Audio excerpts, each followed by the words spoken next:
Acredito que vocês que estão acompanhando a nossa jornada já percebeu, assim como eu já percebi, que temos vivido uma geração que transformou o dinheiro em ídolo e a ganância em estilo de vida. A promessa é sempre a mesma, né? Não sei se vocês já viram isso na internet aí. Fique rápido, ostente, mostre que você venceu. Mas o que a Bíblia diz acerca disso? A Bíblia nos alerta, queridos, que o amor ao dinheiro é a raiz de todos os males. É o que Paulo diz ao jovem Timóteo, na primeira epístola, capítulo 6, verso 10. Hoje vamos desmascarar essas armadilhas. Inimigos que têm se levantado, para roubar a nossa fé e corromper essa geração através da cobiça. Sou o pastor Patrick Ribeiro e você está comigo na jornada de devocionais contra a cultura. Nós temos falado sobre temas importantíssimos que têm atraído os nossos irmãos para uma armadilha, como se fosse aquelas miragens do Pica-Pau, lembra? As pessoas acham que está indo para o lugar melhor do mundo, mas na verdade está esperando a morte. É isso que a Bíblia diz: há caminhos que para o homem parecem bons, mas no fim são caminhos de morte. E é isso que a cultura desse tempo hedonista, essa cultura moderna, tem feito. Atraído as pessoas oferecendo o céu, mas o que na realidade está aguardando-os é o inferno.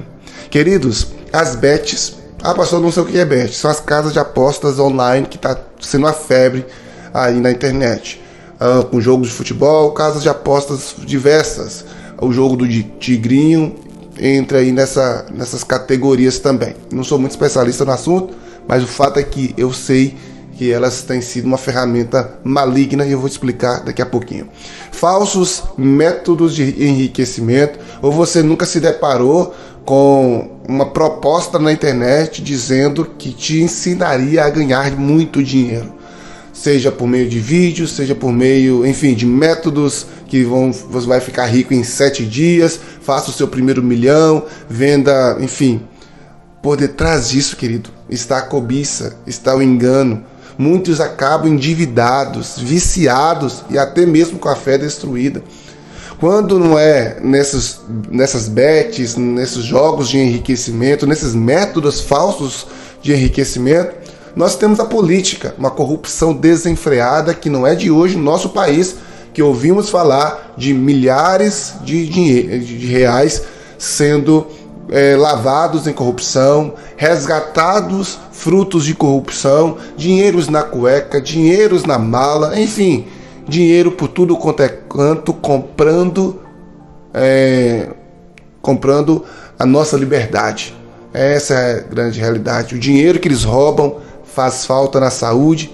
Esses políticos que não são políticos, são assassinos, porque a partir do momento que eles tiram o dinheiro do pobre, do idoso lá no INSS, que eles roubam a Petrobras, que eles roubam a saúde, que eles roubam e fazem lavagem de dinheiro.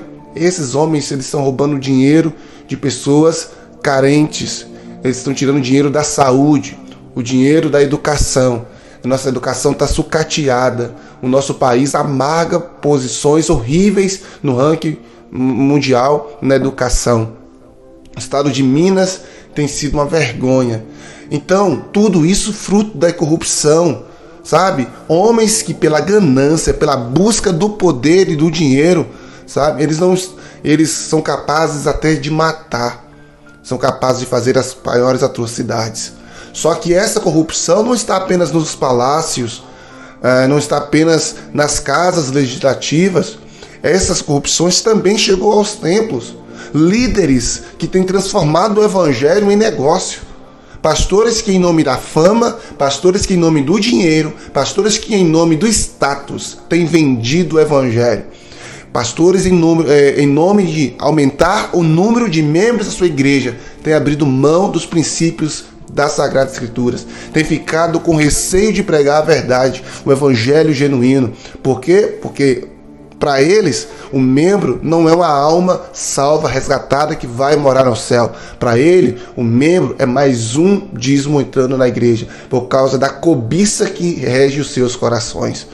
A ostentação, a vida de aparência que os membros das nossas igrejas têm vivido. Sim, queridos, a simplicidade tem que ser esvaziado, principalmente quando você vai para as redes sociais, quando você vai começar a perceber que a disputa cada vez mais entre os jovens e aumenta. A disputa não em relação a eles mesmos, mas uma disputa na cultura da ostentação. Quem ostenta mais, sabe? Os jovens medem o seu valor. Eu quero ampliar isso. Não é apenas os jovens. Nós estamos vivendo um tempo em que as pessoas, no geral, têm medido o valor pelo que vestem, pelo que dirigem, pelo que postam nas redes sociais. Por isso vale de tudo.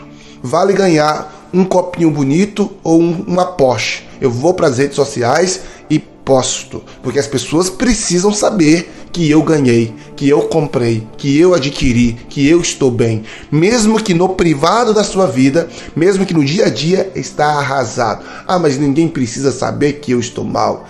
Mas o problema não é sobre saber que você está mal. O problema é você querer se auto-sabotar, se auto-enganar ou passar algo que não é, mentindo para si mesmo e mentindo para os outros. O problema é a ostentação, é o ídolo que está no coração. Tá tudo bem a gente entender que nós não precisamos compartilhar com os outros aquilo que não está legal em mim. Nós precisamos ter um lugar reservado, eu recomendo, um lugar seguro e pessoas seguras para isso. A crítica não é isso. A crítica é a ostentação. É quando nós queremos passar para as pessoas uma mentira que nem nós mesmos acreditamos. Por dentro estão vazios, por dentro estão sedentos, por dentro estão como sepulcros caiados, como diz Jesus. Bonitos por fora, mas mortos por dentro. Dá uma lidinha em Mateus 23 lá e vocês vão ver isso. Uma outra questão, trabalho. Nós temos visto e ouvido, e eu quero reforçar uma parte que eu falei no devocional de ontem. Pessoas que estão transformando o trabalho em um ídolo. Sabe? Um ídolo. Você conversa com as pessoas e o roteiro é o mesmo. Não tenho tempo. Homens e mulheres têm sacrificado família, saúde, vida espiritual em busca do ter mais. Esquecem de que Jesus disse de que adianta ganhar o mundo inteiro e perder a sua alma. Amados, nós estamos em um contexto em que o amor ao dinheiro tem sido um ídolo moderno. E essa cultura está sendo fomentada nas redes, está sendo fomentada pelos coaches, está sendo fomentada pelos terapeutas. A cultura de que eu tenho que estar sempre bem, de que meus resultados sempre têm que estar sendo fantástico. As metas, e eu preciso romper a meta e criar nova meta, a meta para isso, a meta para aquilo, e nós vivemos em busca de metas. Eu não estou dizendo que elas não são importantes, eu estou dizendo quando elas nos escravizam, quando o querer ter se torna mais do querer ser, quando se conquistar mais um bem, mais um recurso, ou oferecer isso para alguém em substituição à minha presença. Isso tem se tornado um transtorno, isso tem se tornado uma doença. Pessoas ficam ansiosas, angustiadas, deprimidas e até mesmo se automartirizam quando elas querem muito algo e não conseguem. Crianças e adolescentes dizendo que querem ser milionários ou que porque ainda não tem o primeiro R$1.000 aos 12 anos, como eu já vi e ouvi. Eu quero ter meu R$1.000 antes dos 12 anos. Que bom, alguém pode aplaudir e falar que legal, um menino tão novo com metas tão ambiciosas. O fato, querido, não está em ter meta e ter um destino. O fato é não descobrir o propósito pela qual existe. O dinheiro não deve ser o nosso objeto de busca, deve ser uma consequência do propósito cumprido. O dinheiro não pode ser o nosso principal alvo. O alvo é nos realizar naquilo que Deus nos criou e nos formou para ser. Eu me lembro e me recordo nesse momento, dos jovens que muitas vezes se preocupam mais com a nota do que com o aprendizado. Eles querem passar de ano, eles não querem ficar com notas vermelhas, mas eles também não querem se comprometer em estudar para aprender, para que ao aprender eles saibam fazer a prova e a nota ser uma consequência. A ansiedade desse tempo tem feito as pessoas almejarem o dinheiro, almejarem a ostentação, almejarem a fama, a casa luxuosa, a casa muito bonita, o carro do ano e cada vez ter, sem se preocupar com o mais importante, que é ser. E com isso, na busca desse ter, eles se perdem de si mesmos durante o processo e perdem do Senhor. Por isso a palavra que eu tenho para você nesse dia é que você possa fazer uma releitura da sua vida. Será que o seu coração não tem se tornado mais um entre tantos que tem corrido atrás do dinheiro e não atrás do Senhor? Que tem seguido o seu coração e não o seu propósito? Deus está nos chamando para pensar sobre isso hoje. O problema nunca foi o dinheiro, querido, mas quanto ele ocupa o trono do nosso coração. A falsa promessa da riqueza fácil é o oposto do contentamento bíblico. Paulo vai dizer, tendo que comer e com que vestir, estejamos satisfeitos. Jesus disse, não vos preocupeis com o que haveis de comer ou vestir, basta cada dia o seu mal. Ele disse que o Senhor cuidará. Entrega teu caminho ao Senhor e confia nele, o mais ele fará. Lançai toda a vossa ansiedade no Senhor, porque ele tem cuidado de vós. Deus disse para Moisés, eu irei contigo, te darei descanso. O salmista diz, inútil é acordar de madrugada, comer o pão que penosamente granjeastes e repousar tarde, porque aos seus amados ele dá enquanto descansam. Amado, não é a sua labuta, não é o seu suor, não é a sua busca desenfreada que vai trazer o cuidado para a sua vida. Muito pelo contrário. Você pode estar ganhando com a mão e perdendo com outra. Sabe por quê, querido? Porque quem busca ao Senhor e tem prazer no Senhor, Ele se responsabiliza pelo nosso cuidado. Não estou dizendo que você tem que cruzar os braços e esperar Deus fazer tudo. Você precisa trabalhar. É necessário que você precisa correr sim atrás e fazer o seu papel. O problema não é isso. O problema é quando esse papel se torna o papel de protagonista no seu coração e o reino de Deus, a sua obra, a sua família, os seus filhos, a sua vida fica em segundo plano. Deus está te chamando para te resgatar hoje a verdadeira essência que Ele tem em você. Por isso, o jejum de hoje é abrir mão de compras online. Isso vai nos ensinar a resistir à tentação do consumismo e agradecer a Deus pelo que já temos. Amado, se você for analisar, você não precisa de mais nada. O que você já tem te é suficiente.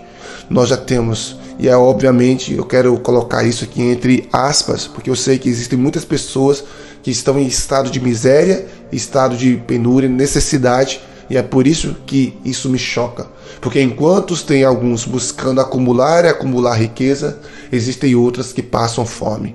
E sabe por que isso? Porque a cobiça do nosso coração não nos permite ver a necessidade de alguém que está, do nosso próximo que está ao nosso lado. Está na hora da gente aprender a partilhar, sabe? Lembre-se, meu querido, não é quanto possuímos, mas quem nós possuímos. E se nós pertencemos ao Senhor, nós já possuímos tudo. Que Deus te abençoe e eu quero orar por você. Pai, no nome de Jesus, eu quero te agradecer por essa palavra, Senhor. Eu quero pedir que os seus filhos e suas filhas que estão ouvindo esse devocional sintam-se realizados no Senhor. O mundo prega que precisamos ter cada vez mais. Não importa quantos objetos eu tenho na prateleira da minha casa, eu quero comprar mais. Não importa quantas roupas já tenho no meu guarda-roupa, ele está pouco, não tenho e eu preciso comprar mais. Não importa quantos pares de sapato, está passado, eu quero um outro novo.